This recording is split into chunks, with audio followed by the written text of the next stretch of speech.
first of all, I can't think of anyone better equipped in the political world than you to comment on what appears to have been a massive failing by the Secret Service on Saturday in their duty to protect President Trump. What did you make of it? Well, I just wanted to say I really loved your monologue just now that talked about the idea of dialing down political rhetoric on both sides, as well as the dangers of utilizing words like in the bullseye or, regardless of what he says he went to indicate. It's obviously what he indicated was that he wants to put him in the crosshairs. But, I just want to go ahead and say that, this, in my opinion, is such a massive failure. It's such a big negligence on behalf of the advanced teams to say that a target, which is 160 yards away, perfectly adjacent to the stage, was outside the perimeter. The perimeter is formed and it's discerned by the counter sniper teams, by the advanced teams, and by the security details. I can tell you, as someone who has conducted thousands of advances, both on the Afghan and Iraq side, as well as for back home, has done multiple counter sniper team deployments, looking at overwatch positions, looking at how we react and mitigate threats, that this in its entirety, and I'm not a conspiracist, Pierce. I'm not one who tries to find my way to a, inside job type of setup, but I am also a military guy who believes in the what if scenarios of all things. And I think the American people deserve a true investigation, not by the FBI, but by Congress, to look and identify every single area, from local force consolidation, from looking at the cooperations that were on the ground, from resource allocations by the director of the Secret Service. And I think that people deserve to feel confident that this wasn't anything but massive malice or negligence, as opposed to something that was intentional. Yeah, I completely agree. I mean, there's some extraordinary details emerging. The local news network in Pittsburgh has reported a member of Beaver County, Pennsylvania's emergency services unit, noticed the suspicious man on the roof near the rally at 5:45 p.m., called it in and took a picture of the person, the shooter, 26 minutes before he was able to fire off 8 shots. There's then the footage, as we've seen, of other members of the public seeing him crawling across the rooftop. That's right. There's also snipers who are in position who appear to be looking at this guy too, and yet he's still able to fire 8 bullets, which seems completely extraordinary to me. It does. And whenever I look at those videos, there's a whole bunch of footage out there that makes it seem like, well, if there were a conspiracy, there's a whole bunch of footage out there that can back that up and be like, okay, look down this path, look closer, look closer, look closer. Then you start thinking, but you know what? The way this way it's coming together, it's kind of looking like, I don't know. You know what I mean? It just seems so weird. I posted a video the other day of Trump speaking, at that rally when it happened. And he was speaking for like 2 minutes and 15 seconds. And it was matching the amount of time where somebody was recording himself outside the rally and they was pointing at the guy up on the roof saying, look, someone's climbing up the roof, and they're yelling over to the police and whatnot. And the 2 minutes was playing out the seconds and everything.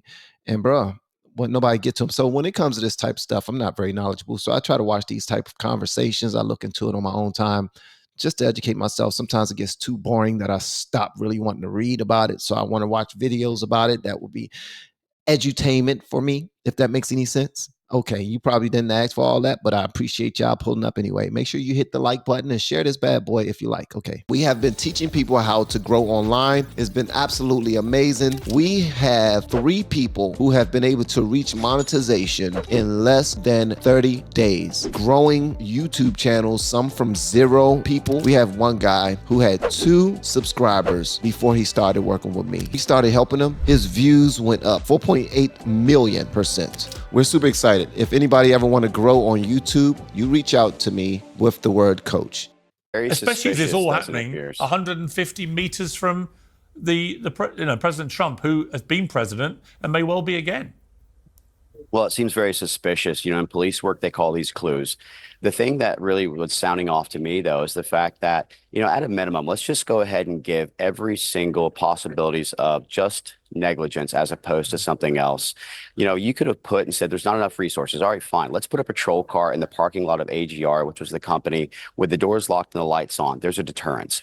Let's look at the fact that an emergency comms channel should have been set in place for the Secret Service and the local police force in cooperation and coordination, so that when that officer who came to the rooftop and says that he had the rifle pointed at him could have immediately descended and keeping himself safe, and also said, shooter on the roof, shooter on the roof, shooter on the roof, which would allow the detail to have then immediately gotten on the stage to protect the president. There's so much about this, Pierce, not to mention there was a water tower that was only a couple hundred yards away, which is a sniper's paradise that people aren't even talking about. This shot, Pierce, is so simple. And I just want to paint a picture for your viewers, which is that if you were to take not even a sniper rifle, but your basic production rifle that comes off an assembly line that you could buy in a average store, and you were to take a person with very little experience, in 10 minutes, I could train them to be able to utilize this rifle to hit targets at a pie-sized plate at 200 yards without a problem. Well, actually, I mean, just on that point, when I was at CNN, I spent a day down in Texas at a gun store and a gun range, and I did end up firing an AR-15, which is believed to be the semi-automatic rifle the shooter used. That's right. And is the preferred weapon of choice for most mass shooters these days. And I was absolutely staggered about how light and easy it was to use, and how very quickly, how accurate I was able to fire it. Never. Jeez, bro, you doing a commercial on it? We don't need all that. Don't talk people into going to get them. No, y'all need to go get them. Every household need to have one. Dang that. This shouldn't be about school shooting. See, they giving these guns a real bad name, man. These idiots, these a-holes, man, they're able to go ahead and get them legally. You know what I mean? They're getting the guns legally. And I believe this was his dad's gun, probably. I don't know.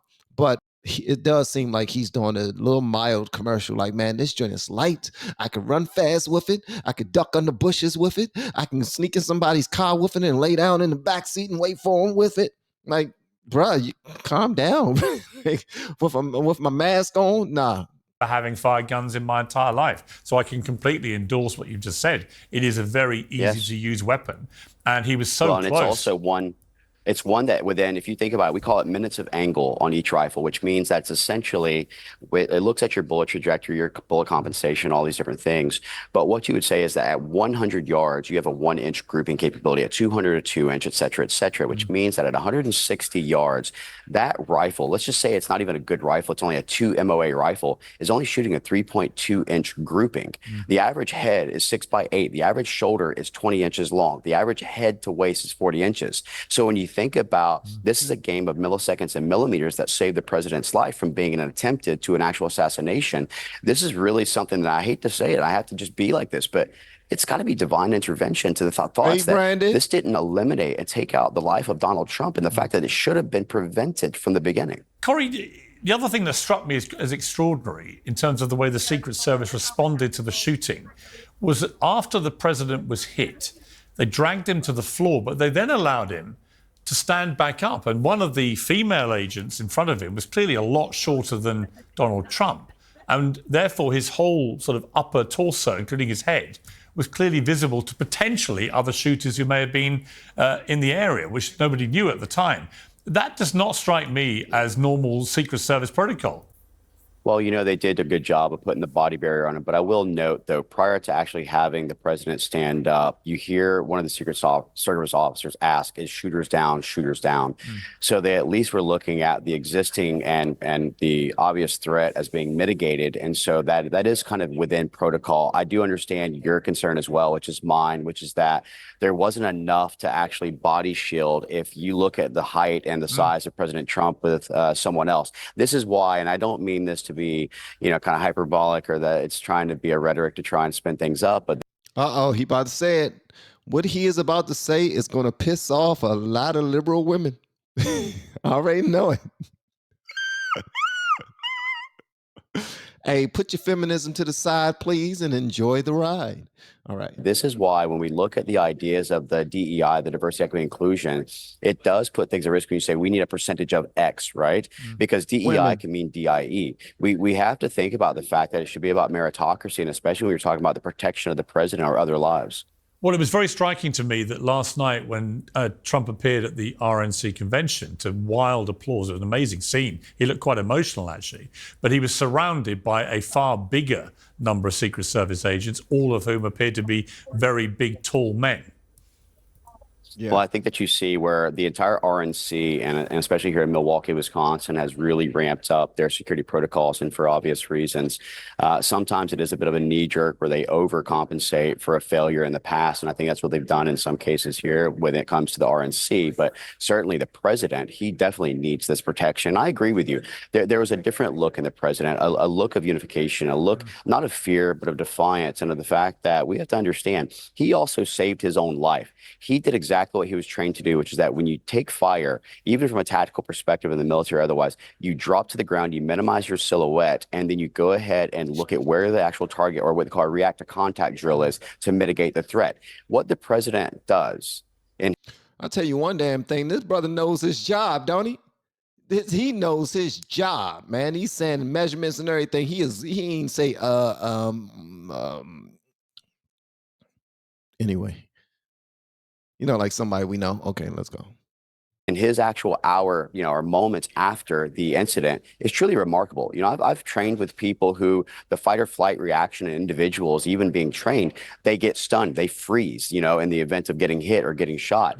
The president didn't stand in fear. He stood in defiance. And he wanted to also let the American people know that he was okay by putting his fist in the air and saying, fight, fight, fight. He meant that not in a way to try and keep the temperature high, but fight for America, fight for our republic, fight for what is right. And I can tell you that we need to, in the political world, take it down a notch and think about the fact that words matter. The things that we say matter. That's right. We have to start thinking about the humanistic qualities of people and put political ideology aside and realize that we're husbands, we're fathers, that we're sons, we're brothers, we're daughters, we're mothers. These things take priority, but this type of negligence, Pierce, does warrant, in my opinion, not just an FBI investigation. It needs to come into the House. It needs to have a J13 style commission, and we need to investigate and get all findings so we can put any type of potential conspiracies or even any concerns aside that this was done anything other than negligence. Right. And, the Secret Service director, Cheetle, was interviewed last night and said this. Let's watch a clip.